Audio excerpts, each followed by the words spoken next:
कल शुभ दिन क्रांति प्रखंड कर राजाडंगा ग्राम पंचायत कार्यालय कर सामने एगो सीवेट बिल्ली के देखल गेलक। एकर बाद पूरा इलाका में हड़कंप मच गेलक। सीवेट बिल्ली के खुला में देख के स्थानीय अवदिन मन काठमबाड़ी रेंज कर वन विभाग में संपर्क कर लाई।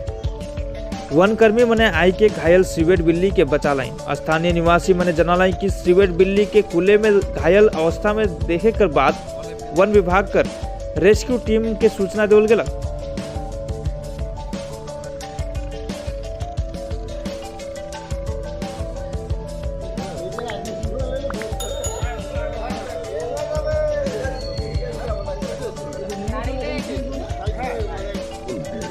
অনেক সময় থেকে এটা ঘোরাঘুরি করতেছে, ভালোই ছিল। তখন কুকুর তাড়া করছে, তাড়া করার পরে তখন দেখা গেলো যে দুই একজন ছিল আশেপাশে, ওরা তাড়াইছে কুকুরটাকে। তখন দেখে এটাও অসুস্থ আছে। অসুস্থ থাকাকালীন ডিপার্টমেন্টে ফোন করা হয়েছে, ডিপার্টমেন্ট এসে এটাকে নিয়ে। আপনার নাম? সুরঞ্জন ব্যাপারী।